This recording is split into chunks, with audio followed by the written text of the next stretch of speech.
Hello everybody and welcome back to another video on the Veeks Day Off channel. Today we are back with the tech demo game. I don't know. I still don't know what to call it, but we're going with the tech demo game because I think it's just labeled as the game on the playlist on this channel, but it's still very much a tech demo because game is something it lacks. It lacks many aspects of a game, like a story or gameplay or many things, but it has certainly improved since the last time. If you haven't watched the previous episodes in this series, it has been quite a while since I've touched this, and I mean I have definitely not worked on it the whole time, but I've certainly improved it in a number of ways. First of all, I bet you can see, if you have seen those previous videos, the extra UI here, the questionably designed UI. Again, when we're thinking tech demos here, my thoughts not on the UI, especially because I'm terrible at designing things, at least when it comes to art. So we just have very basic UI going on here with time, day, population, and the like. Now, last time we didn't really go much into placing items. It was more just showing out the map generation and such. The map generation is very similar. It's I did slightly change up the system, going rather from growing out from random points on the world rather than using simplex noise, just because I felt that it made the worlds a little more natural and less like I don't know. It formed odd patterns that you wouldn't really see in real life with that noise. I guess I could layer the noise, but I like the way it's showing up right here, and it still works pretty quickly. But when it comes to building, let's just clear out a big area here, absolutely tear down a forest, and get some decent building going on. Now, you'll also understand very quickly exactly where I gave up making my own hand-drawn pixel art, and then just told ChatGPT to make pixel art for me. Now, I said going into this series, going through this game, that I would not, use the help of other things to make this game, and that remains very much true when it comes to coding it. But I suck at art, and some of these things I feel like it would be a disservice to keep them. But regardless, uh, let's just show off the key points. As you can see, it's getting a little dark out here, and my cursor's got a nice light over it. The main points is we have this big building here, this town center as it's called. So we can place this down. We have a construction timer. We'll count down from 30 seconds in this case to fully complete this town center, and then it will appear on the map, and it'll lose this ring around it, this ring of construction and danger. And all these buildings take supplies which are generatable by these buildings, but for the purpose of this, I am just going to be spawning them in with a bit of a cheat code, so that I can easily do that and not have to wait. Because again, the gameplay aspect of this isn't exactly overly built up. But we see this beautiful town center, which is the center of our town. What do you know? Isn't that a doozy? We can build some roads that come from it. Let's build a nice little area here, a bunch of roads coming from the town center. Now we can always start building some buildings. So this is a nice farm. Throw that there. And you can click on these buildings and you see that the town center has 3 jobs available and 0 of them are filled. This farm here uh, also has jobs available, in this case 10 jobs available, and you can see its resource drop right now is 0 food, and it will happen every 27.8 seconds. This happens based on a number of factors. Every one of these buildings that produces materials has their own interval, a set interval, and then that is adjusted based on its road connection to the town center, or in fact, a smaller supply center, which we'll build right now. And then, yes, so It's the interval is based on the distance, the connection, both the connection to the town center and the distance to the nearest supply center. The town center is considered a supply center, but there are these smaller supply centers which you can build. As you can see, since we built this supply center closer to the farm here, its resource drop interval has decreased greatly because they have to travel and take those resources a lot shorter of a distance to get to the supply center. However, we still see that our resource drop is zero because we aren't producing anything because there's no one to fill these jobs. We have 2 jobs open here, 3 jobs open here, 10 jobs open here, no one to fill them. Let's build some houses. We have small houses and we have bigger houses. Let's just build a whole bunch of these these bigger houses, I guess. I've run out of supplies, so I'm just gonna quickly spawn myself a bunch of supplies in so that I can uh, build more of these. Come on, there we go. So now we can see as these buildings start to get placed, we can see our population start to go up, and people are working here now. We have everyone has jobs. Town center, supply center, farm, everything's got jobs. And if you notice, every once in a while, in this case, every 6.2 seconds, because now we have a fully staffed supply center and a fully staffed farm, we're getting resource drop every 6.2 seconds, and that food is going right to our food bank.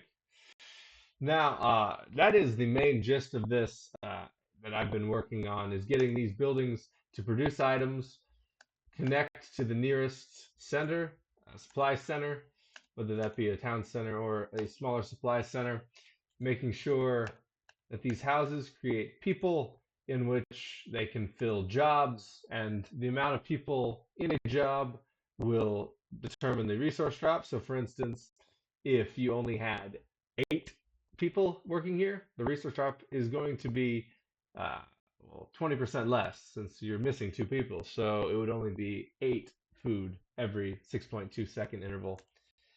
These numbers are very arbitrary. Obviously, if I were to make it into a full-out game, I'd have to, balance it a bit more. But that's just the basics of it.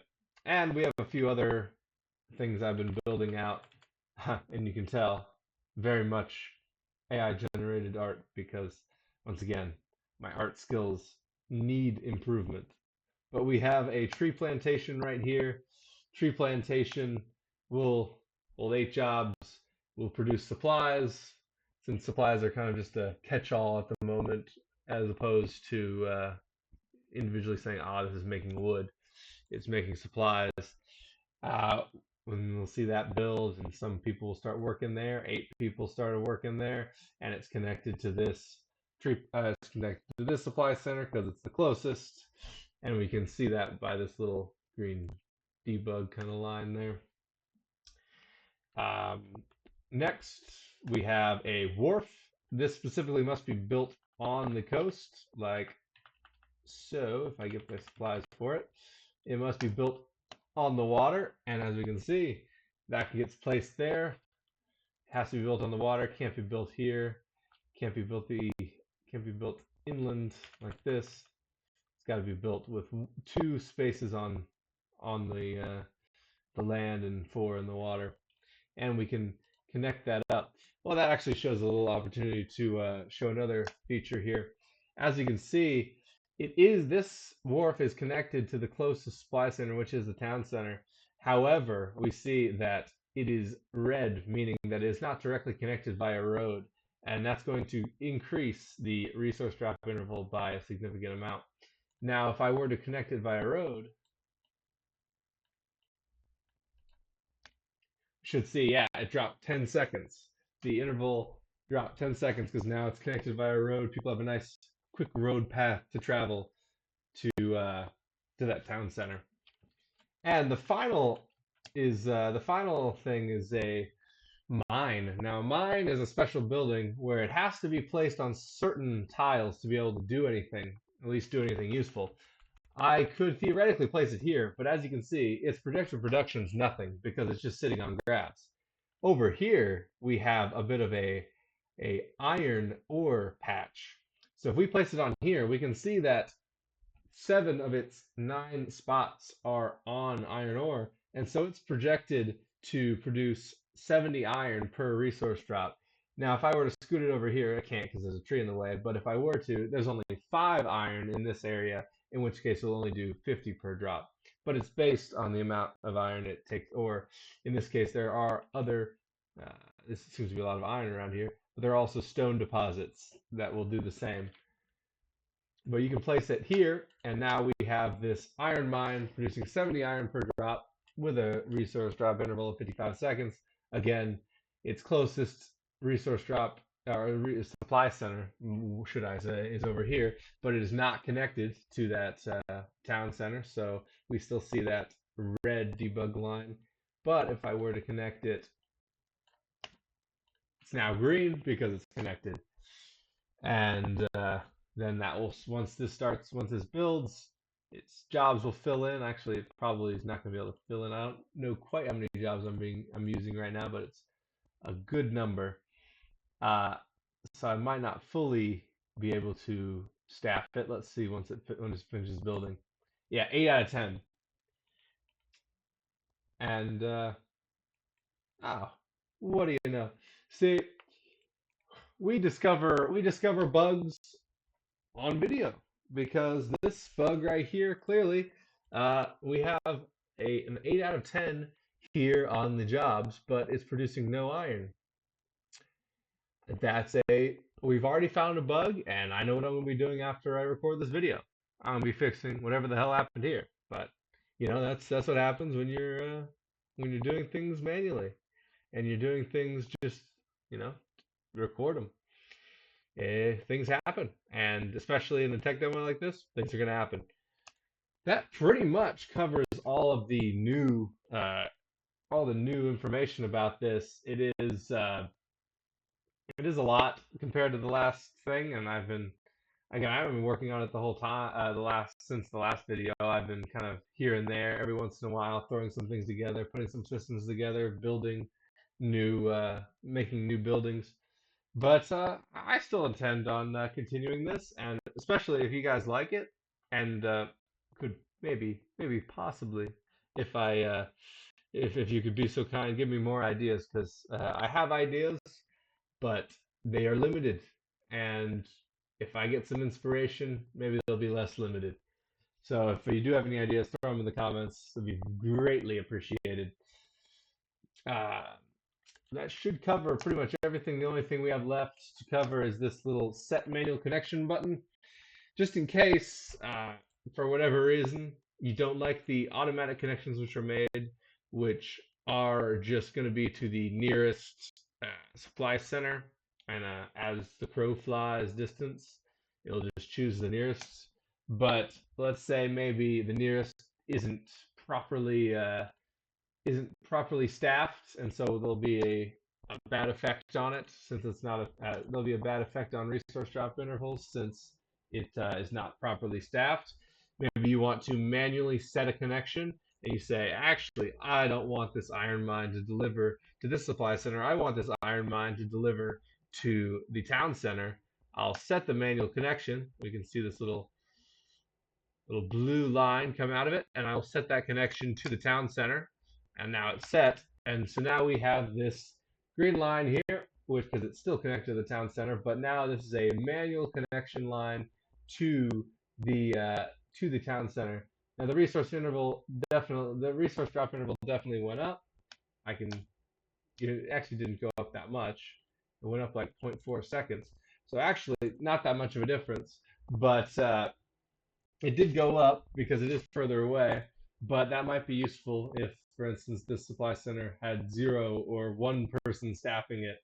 Then it might make more sense for you. It would make more sense for you to go to this fully staffed town center so that the resource drop interval doesn't get hammered. But otherwise, that is the gist of the updates that I've made.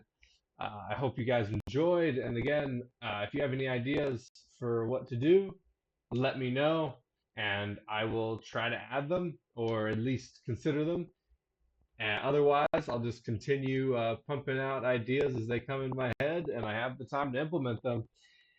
So, regardless, thank you very much for watching, and I'll see you guys later. Peace.